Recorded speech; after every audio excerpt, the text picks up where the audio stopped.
Okay, we are here with another live coaching session, and this one is going to be all about intermittent fasting. So I'm just going to share my screen here and kick off this presentation. I've got an amazing presentation. I don't usually do a presentation style, but I found a new app that actually generates what I was going to say into slides, so it works out perfectly. Everything is going to be about the potential, unlocking the potential of how intermittent fasting works. I know many of you guys probably have heard of intermittent fasting. If you guys have done any of my previous challenges with fasting, you know how powerful of a tool it is. But I want to go over a lot of the benefits with it, the reasons why, and at the very end, I'm going to talk about one of the our our programs that we do during the spring, which is the 21-day detox. So just to kick things off, though, intermittent fasting, it combines ancient wisdom and with modern science. Now, like I'm going to talk a little bit about how in the past, a lot of religions, they use fasting, and it's a really important tool for the body to reset itself. And that's why that's why the springtime is like a perfect time to do this. So let me go next here. So why it works. Now, intermittent fasting, first I want to start off by saying intermittent fasting is kind of a misnomer. It's kind of intermittent fasting. What we're really trying to say is time restricted eating. So we want to make sure that we're eating within a specific window. But the reason why intermittent fasting works, number one, fat loss and a metabolic boost. Okay. Fasting regulates insulin levels because you're not getting any sugars or glucose in your body, so it doesn't spike insulin. And this in turn helps promote fat burning. So when insulin isn't spiked, when you haven't eaten something, your body has to go into fat stores in order to utilize to create energy. So that's why it taps into that.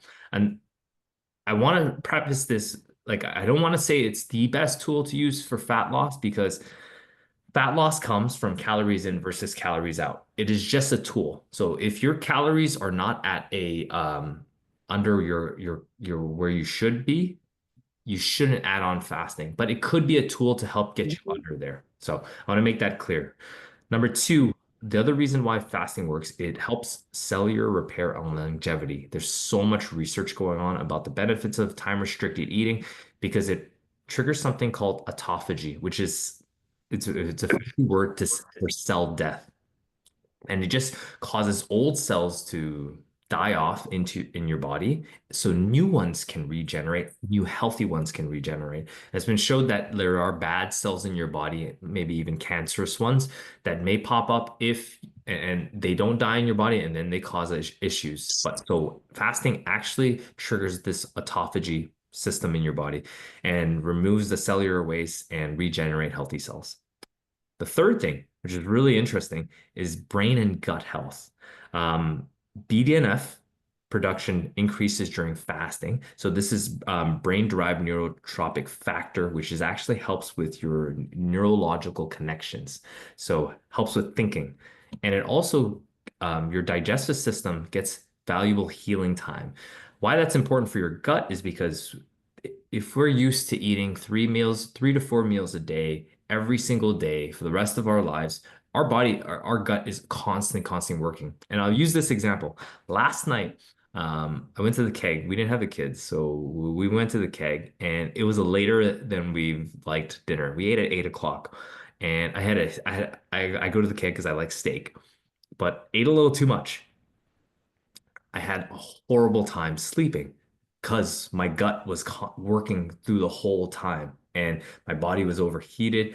And fasting, on the other hand, when your gut is empty when you're sleeping, you tend to sleep better because your gut's restored. It doesn't have to, blood flow doesn't have to go to your gut and do that whole process of breaking down food. And it actually gives it a break. So really important. If you have poor gut health, fasting can help with that as well.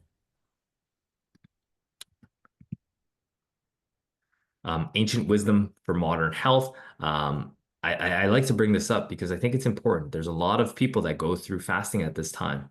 Ramadan, there is Lent. There's a lot of different religious practices. And Ramadan obviously going from dusk till dawn fasting. So people people fast within that time frame. We have a lot of clients that now they have to learn how to work out before dawn or after dusk and know how to break a fast, which is really important too. I think a lot of people that do Ramadan, they don't realize how important it is to not eat like a huge starchy meal after a fast. And that's something that we have to like work with clients that do Ramadan, is that you want to break it with something with high protein, right? Christian, they do Lent, which is 40 days of sacrifice. So some people do fast, some people fast on certain types of foods. Jewish Yom Kippur is another 24-hour fast, and a lot of Buddhist and Hindu traditions, they'll do fasting protocols or go meatless. So I think it's very important to bring this up because it's a practice that was done for thousands of years that we've somehow started to lose, but I think science now is bringing back the benefits of it. Now, I want to bring in the different methods. Now, these are, I wouldn't say the most popular. I actually probably is the most common fasting or time restricted eating protocols. I'll go through each one of them. Number one is the 14-10 method. So this is perfect for beginners. You're just eating within a 10-hour window and you fast for 14. It's a gentle approach and it just really just builds confidence. Okay. This is one that a lot of people, if you guys have done our program before, like try not to eat, 3 hours before bedtime. And that usually gets you within that 10-hour eating window. So very, very easy for beginners. Now, the 16-8 method is one of the most popular approaches that a lot of people take. So this is when you eat within an 8-hour eating window. And you fast within 16 hours.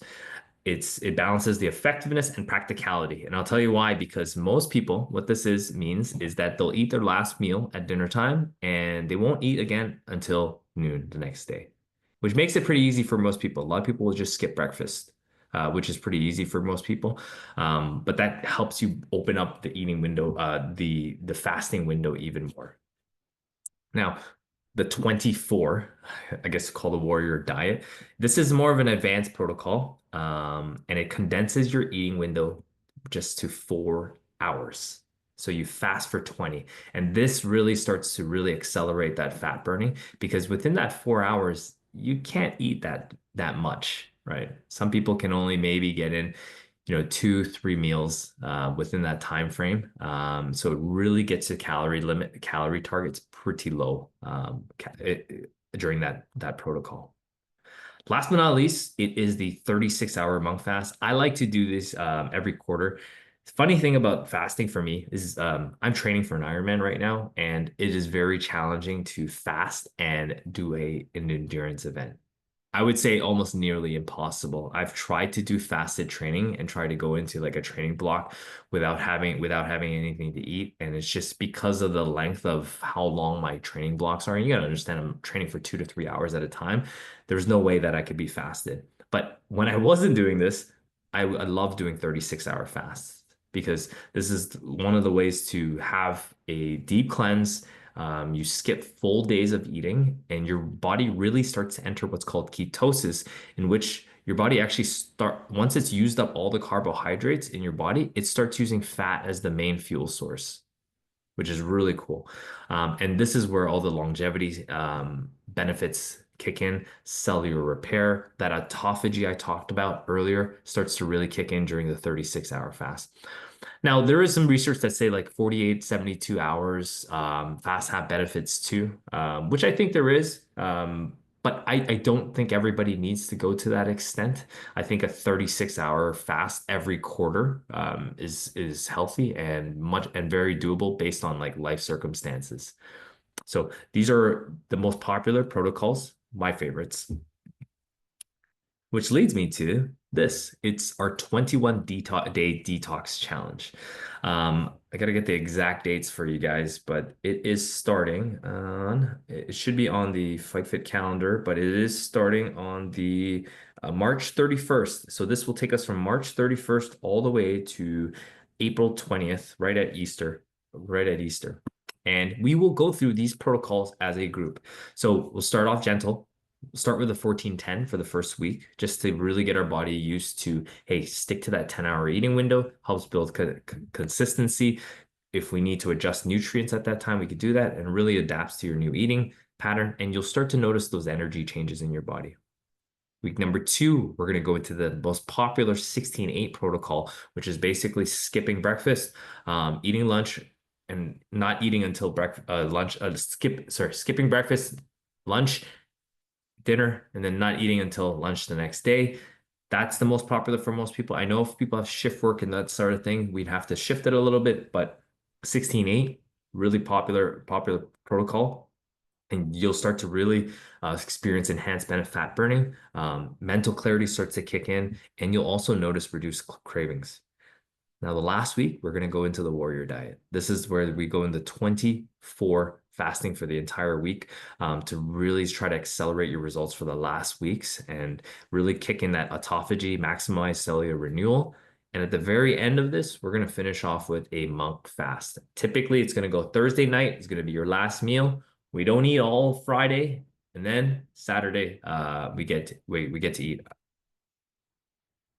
Don't quote me on that. Actually, it might be pushed actually. So it might be pushed out, I think. But basically, you're basically skipping a full day of eating with that. So your last meal's at dinner, full day of non-eating, and then breakfast the next day. So that's the 21-day detox challenge. And the reason why I call it a detox, we'll also be going through different patterns of detoxing certain things like social media. We'll be detoxing things like processed foods all throughout this whole challenge.